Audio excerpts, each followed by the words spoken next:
Hello प्यारे बच्चों, आज हम डिस्कस करते हैं काइनेमैटिक्स में इंस्टेंटेनियस वैल्यूज़। वर्ड बोला है मैंने इंस्टेंटेनियस। इंस्टेंटेनियस वर्ड बना है इंस्टेंट से। इंस्टेंट का मतलब होता है क्षण, मोमेंट। तो इंस्टेंटेनियस वैल्यूज़ का मतलब हुआ ऐसी वैल्यूज़ जो किसी एक पर्टिकुलर इंस्टेंट या पर्टिकुलर मोमेंट पर ली जाती हैं। ठीक है, हम बात कर रहे हैं स्पीड, वेलोसिटी और एक्सेलरेशन के लिए। हम इनकी एवरेज वैल्यूज़ के बारे में जानते हैं। एवरेज वैल्यूज से ही इंस्टेंटेनियस वैल्यूज़ निकाली जा सकती है। कैसे? मैंने लिखा यहां पर एवरेज स्पीड,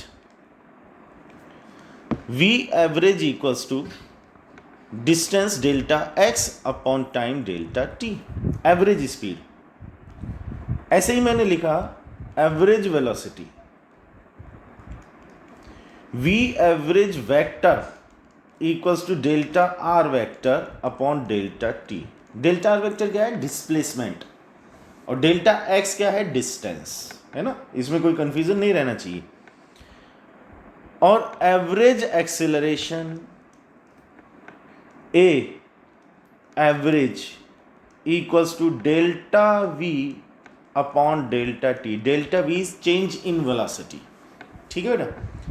तो एवरेज का जो हमारे पास एक्सप्रेशन है, चाहे वो स्पीड की बात है, वेलोसिटी की बात है, एक्सेलरेशन की बात है, अपॉन में डेल्टा टी आ रहा है। यहीं से हम इंस्टेंटेनियस का एक्सप्रेशन बना लेते हैं। इंस्टेंटेनियस स्पीड, इंस्टेंटेनियस वेलोसिटी और इंस्टेंटेनियस एक्सेलरेशन। तो इंस्टेंटेनियस स्पीड, ठीक, v equals to delta x upon delta t के साथ में हम एक चीज लिखते हैं एल टी। एल टी का मतलब लिमिट, और delta t tends to zero, है ना। पहले तो इसका नाम प्रोनाउंसिएशन समझ लो। एल टी का मतलब लिमिट, डेल्टा टी, ये एरो लगाया, एरो का मतलब क्या है? टेंड्स टू, टेंड्स टू या टेंडिंग टू। ठीक है।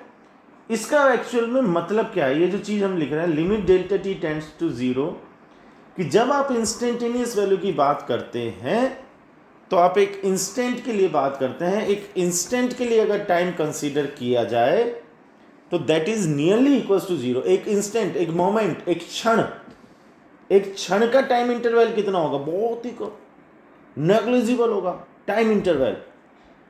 तो हमने लिख दिया delta t tends to zero, but वो जीरो नहीं है।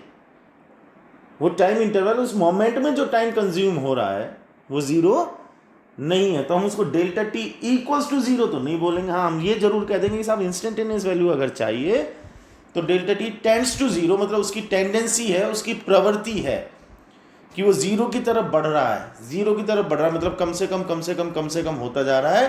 तो we are talking about a moment.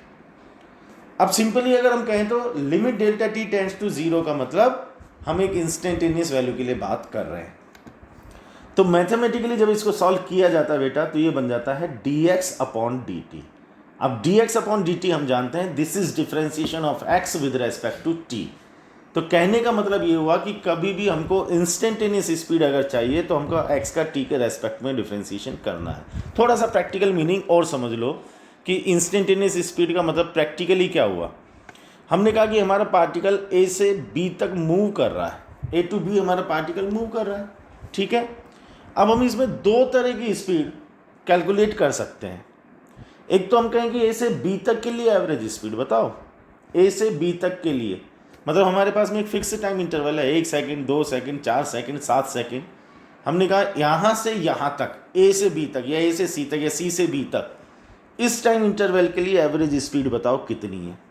और एक क्वेश्चन मैं कैसे कर सकता हूँ कि जब मेरा पार्टिकल इस पॉइंट से, सी पॉइंट माना कि जब मेरा पार्टिकल सी पॉइंट से पास हो रहा है तो इसकी स्पीड इस पॉइंट पर कितनी है, या जब मेरा पार्टिकल इस पॉइंट से पास हो रहा है तो इस पॉइंट पर उसकी स्पीड कितनी है, या इस पॉइंट से जब पास हो रहा है तो इस पॉइंट पर स्पीड कितनी है। किसी भी पर्टिकुलर पॉइंट पर जब मेरा पार्टिकल है तो उस पॉइंट से पास होते हुए वो कितनी स्पीड से जा रहा है, that is called instantaneous speed. तो एवरेज स्पीड अगर कैलकुलेट करनी है तो total distance upon total time करो। इंस्टेंटेनियस अगर कैलकुलेट करना है तो dx upon dt। In the same way हम इंस्टेंटेनियस वेलोसिटी की बात कर सकते हैं। कैसे? v vector equals to delta r vector upon delta t, और यहाँ पर हमने लिख दिया limit delta t tends to 0 that is equals to d r upon d t. तो आर का टी के रेस्पेक्ट में डिफ्रेंसिएशन कर लो। ठीक, ऐसे ही इंस्टेंटेनियस एक्सीलरेशन आप खुद सोचना, ए वेक्टर इक्वल्स टू क्या लिखना है बेटा, delta v upon delta t, साथ में लिखा l t delta t tends to 0 that is equals to d v upon d t. ठीक, सिंपली कहने का मतलब ये हो आप इंस्टेंटेनियस वैल्यू, इसलिए मैंने हेडिंग इंस्टेंटेनियस वैल्यूज डाला है क्योंकि स्पीड भी लोगे, वेलोसिटी भी लोगे, एक्सेलरेशन भी लोगे। आप जब इंस्टेंटेनियस कैलकुलेट करते हो तो दिमाग में ये बात रखो कि अपन को डिफरेंशिएशन करना है। जब इंस्टेंटेनियस कैलकुलेट करना है, इंस्टेंटेनियस स्पीड कैलकुलेट कर रहे हो तो एक्स का डिफरेंशिएशन करना है, इंस्टेंटेनियस वेलोसिटी कैलकुलेट कर रहे हो तो आर वेक्टर मतलब पोजीशन वेक्टर का डिफरेंशिएशन करना है, और जब इंस्टेंटेनियस एक्सेलरेशन ले रहे हो तो वी वेक्टर का डिफरेंशिएशन करना है। ये इंस्टेंटेनियस वैल्यूज को कैलकुलेट करने की बात। ठीक है, तो जो डिफरेंशिएशन जानता है वो इंस्टेंटेनियस वैल्यूज निकालना जानता है। एग्जांपल देखो, हमने कहा कि हमारा पार्टिकल एक्स एक्सिस के अलोंग मूव कर रहा है और उसकी जो पोजीशन है वो है x equals to t square plus 2t plus 1। Simple example, लेकिन ऐसे सिंपल एग्जाम्पल भी एग्जाम में पूछे जाते हैं। Particle is moving along the x axis and the position of the particle is given by x equals to t square plus 2t plus 1। ठीक है, इसका मतलब हमारे पार्टिकल की जो पोजीशन है वो टाइम के साथ में चेंज हो रही है, और पोजीशन अगर टाइम के साथ में चेंज हो रही है it means the particle is moving. तो हमारा पार्टिकल चल रहा है तो कंफर्म हो गया चल रहा है, तो अपन स्पीड की बात कर सकते हैं। अब मैंने क्वेश्चन क्या किया, क्वेश्चन का पहला पार्ट कि t इक्वल्स टू 1 सेकेंड से t इक्वल्स टू 3 सेकेंड के बीच में what is average speed of the particle. 1 से 3 सेकेंड के बीच में पार्टिकल की एवरेज स्पीड कितनी है। ओके, और इसी में मैंने सेकेंड पार्ट लिया कि t इक्वल्स टू 2 सेकेंड पर पार्टिकल की स्पीड कितनी है। दोनों चीज़ों में डिफरेंस समझ लेना बेटा। पहले देखो, फर्स्ट पार्ट में जब अपन एवरेज स्पीड की बात कर रहे हैं तो अपन एक टाइम इंटरवल ले रहे हैं 1 से 3 के बीच में, और सेकंड पार्ट में मैंने कहा कि 2 सेकंड पर स्पीड कितनी है। इसका मतलब हम इंस्टेंटेनियस की बात कर रहे हैं। तो फर्स्ट पार्ट में एवरेज कैलकुलेट करना है, और सेकंड पार्ट में इंस्टेंटेनियस कैलकुलेट करना है। तो एवरेज स्पीड तो अपन कैलकुलेट करना पहले से ही जानते हैं।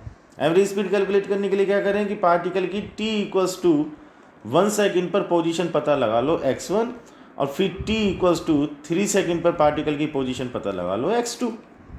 अब t इक्वल्स टू 1 लिया तो बेटा x कितना आ जाएगा, यहाँ पर t की वैल्यू को पुट कर दो, 1 + 2 + 1 4 आ गया। क्या ये 4 आ गया।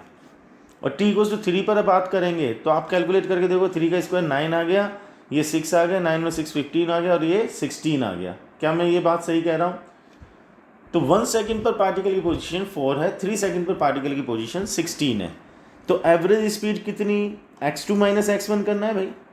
डिस्टेंस कितना कवर किया, 1 सेकेंड पर हमारा पार्टिकल x इक्वल्स टू 4 पर पाया गया, और 3 सेकेंड पर हमारा पार्टिकल x इक्वल्स टू 16 पर पाया गया।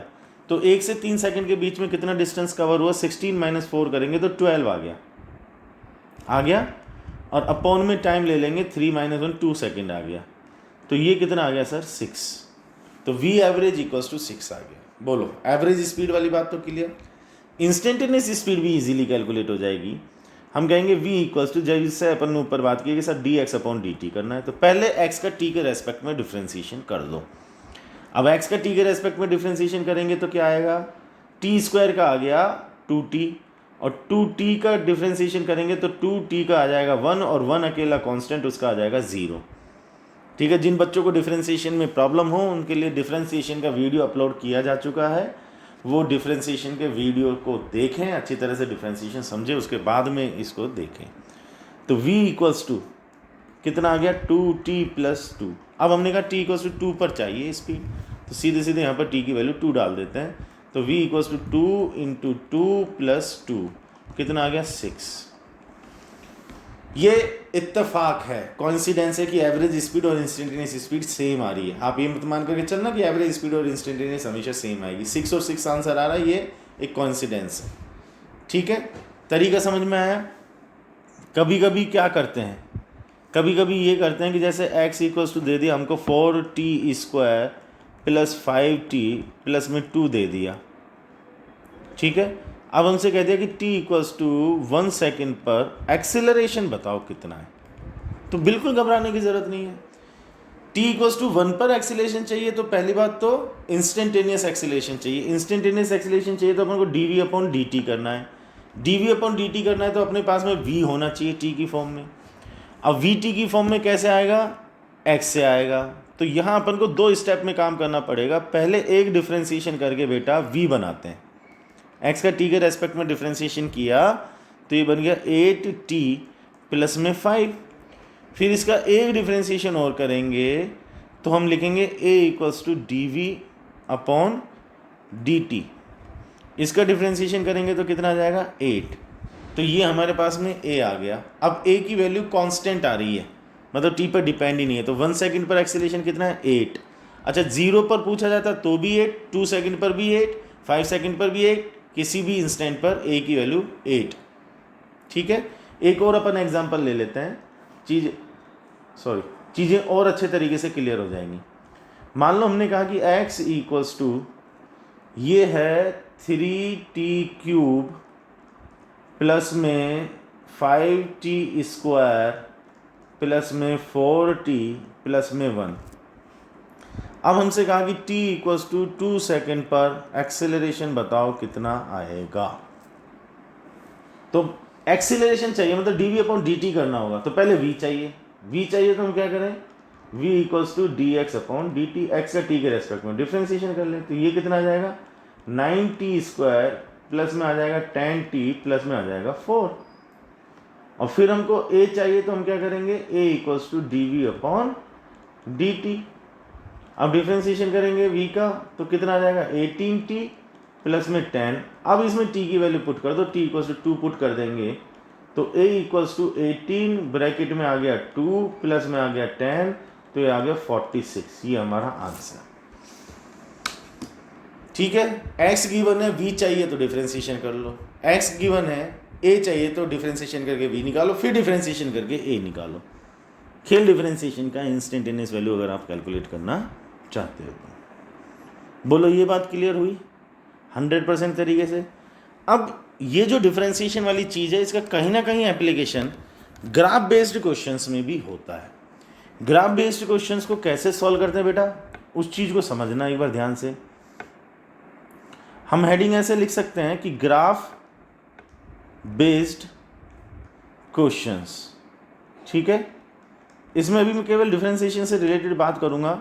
पहले तो हम इस चीज़ को समझें कि ग्राफ में डिफ्रेंशिएशन किस तरह से काम आ सकता है।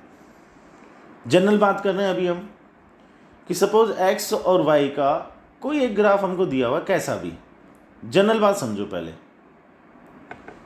तो ग्राफ में बेटा एक चीज़ कैलकुलेट की जाती है, एक टर्म कैलकुलेट की जाती है स्लोप। हमको एक्चुअल में स्लोप का मतलब समझ में होता है। स्लोप बहुत काम आने वाली चीज़ है ग्राफ में। मैंने कहा कि यार एक्स वाई ग्राफ है, ये पी पॉइंट है, कहीं भी पॉइंट ले लिया, तो ग्राफ के इस पॉइंट पर स्लोप चाहिए। What is practical meaning of this slope? P point पर स्लोप का मतलब है कि यहाँ पर एक टेंजेंट ड्रॉ किया जाए, ठीक है, पी पॉइंट पर एक टेंजेंट ड्रॉ किया जाए और उस टेंजेंट का एक्स एक्सिस के साथ में एंगल थीटा बोला जाए। पी पॉइंट पर एक टेंजेंट डालो, एक स्पर्शरेखा खींचो, उसका एक्स एक्सिस के साथ में एंगल थीटा बोलो। फिर जो टेन थीटा की वैल्यू आएगी उसी को हम स्लोप कहेंगे।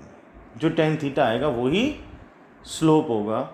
और इस स्लोप को हम मैथमेटिकली dy/dx भी लिखेंगे। मतलब एक्स वाई ग्राफ का स्लोप इट मीन्स dy/dx। अब dy/dx क्या है? y का x के रेस्पेक्ट में डिफ्रेंशिएशन। तो किसी भी पॉइंट पर स्लोप का मतलब क्या हुआ? टेन थीटा बोल दो उसको, या y का x के रेस्पेक्ट में डिफ्रेंशिएशन बोल दो, एक ही बात है। तो स्लोप को हम टेन थीटा भी कह सकते हैं और dy/dx भी कह सकते हैं। क्लियर है बात? अब इसको मान लो हम x और t के ग्राफ में अप्लाई करते हैं, x और t के ग्राफ में, ठीक है। समझना बेटा इस चीज़ को कि हमारे एक पार्टिकल की पोजीशन x है, ये एक मैं समझाऊंगा, अगला तो आप खुद ही जज कर लोगे। पार्टिकल की पोजीशन x और पोजीशन और टाइम के बीच में कुछ भी इस तरह से एक कर्व आ रहा है, मतलब पोजीशन और टाइम के बीच में हमने ग्राफ बनाया। x का मतलब पोजीशन, मैं लिख भी देता हूँ, x का मतलब है पोजीशन और t का मतलब है टाइम। हमने पोजीशन और टाइम के बीच में कोई भी ग्राफ बनाया, वो ऐसा आया। अब सोचो बेटा, मैं इस पॉइंट पर अगर स्लोप कैलकुलेट करूँ तो देखो उस स्लोप का क्या मतलब निकल कर आएगा। स्लोप का मतलब मैं यहाँ पर टेंजेंट ड्रॉ करूँगा, टेंजेंट ड्रॉ करूँगा तो ये एंगल थीटा कहूँगा, तो स्लोप का मतलब हो गया टेन थीटा। अब जैसे हमने यहाँ पर स्लोप बोला था dy/dx, ऐसे यहाँ पर हम स्लोप क्या बोलेंगे, y की जगह तो हो गया x और x की जगह हो गया t, तो ये आ गया dx/dt और dx/dt तो v है, dx/dt तो v है। इसका मतलब xt ग्राफ आगे जाकर के मैं पूरी एक टेबल बना दूंगा, उसमें सारी समरी आ जाएगी। पहले समझ लेते हैं xt ग्राफ का अगर हम स्लोप कैलकुलेट कर रहे हैं तो वो स्लोप हमें क्या बता रहा है, v बता रहा है, मतलब हमारे पार्टिकल की स्पीड बता रहा है। तो xt ग्राफ दिया हो किसी पॉइंट पर अगर हम स्लोप निकाल लेंगे तो हमको स्पीड का पता लग जाएगा। अब इसमें एक कदम और आगे बढ़ो, इसमें एक कदम और आगे बढ़ो। कैसे कि मान लो हमको जो ग्राफ दिया हुआ है वो v और t का दिया हुआ है। अब आप खुद सोचना, चाहो तो आप स्क्रीन पॉज कर सकते हो कि इसका स्लोप अगर निकालेंगे, ये थीटा लेंगे तो ये आ जाएगा टेन थीटा। स्लोप क्या लिखेंगे, dy/dx, dy, y का मतलब हो गया v अपॉन dx, x का मतलब हो गया t, तो dv/dt तो a है, dv/dt तो a है। इसका मतलब क्या हो गया कि v t ग्राफ, ठीक, इस ग्राफ का अगर अपन स्लोप कैलकुलेट करेंगे तो क्या आ रहा है, एक्सीलरेशन। xt का स्लोप कैलकुलेट करोगे तो v आ जाएगा और vt का अगर स्लोप कैलकुलेट करोगे तो a आ जाएगा। बोलो ये बात क्लियर। एक दो एग्जांपल अपन इससे रिलेटेड ले लेते हैं, बात और अच्छे तरीके से क्लियर हो जाएगी। चलो जी देखते हैं। हमसे कहा कि पोजीशन और टाइम का सिंपल एग्जांपल लेते हैं अपन। कुछ इस तरह से ग्राफ बना हुआ है, O से A, A से B, B से C। मान लो यहाँ पर टाइम A पॉइंट की कोरस्पॉन्डिंग बात करें तो ये 2 है, B की कोरस्पॉन्डिंग अपन बात करें तो 4 है और यहाँ पर अगर अपन बात करें तो 6 सेकेंड। अब मैंने कहा कि t = 1 सेकेंड पर v बताओ कितना, t = 3 सेकेंड पर भी बताओ v कितना, और t = 5 सेकेंड पर भी बताओ v कितना। इस एक क्वेश्चन को ध्यान से देख लेना, काफ़ी कुछ आपको पिक्चर क्लियर हो जाएगी। t = 1 सेकेंड पर v। अब xt ग्राफ है, तुरंत हमारे दिमाग में आना चाहिए xt ग्राफ है, v चाहिए तो स्लोप चाहिए। t = 1 सेकेंड पर चाहिए तो t = 1 सेकेंड यहाँ होगा कहीं, तो इसके कॉरस्पॉन्डिंग यहाँ पर पॉइंट ले लेंगे बेटा। इसका मतलब अपन को इस पॉइंट p मान लो, इसको p पॉइंट पर स्लोप निकालना है, स्लोप निकाल लिया तो v आ जाएगा। बोलो ये बात क्लियर है। अब p पर स्लोप निकालना है तो p पर टेंजेंट ड्रॉ करेंगे, टेंजेंट ड्रॉ करेंगे तो ये तो अच्छा, ये वैल्यू हमने कुछ मान ली कि ये वैल्यू हमको दे रखी है, मान लो ये 2 दे रखी है, ये हमारा मीटर में और ये हमारा सेकंड में है, ठीक है। p पर स्लोप कैलकुलेट करने के लिए p पर टेंजेंट ड्रॉ करेंगे तो ये स्ट्रेट लाइन आ जाएगी, यही स्ट्रेट लाइन आएगी तो ये एंगल हमारा थीटा हो जाएगा, ठीक है।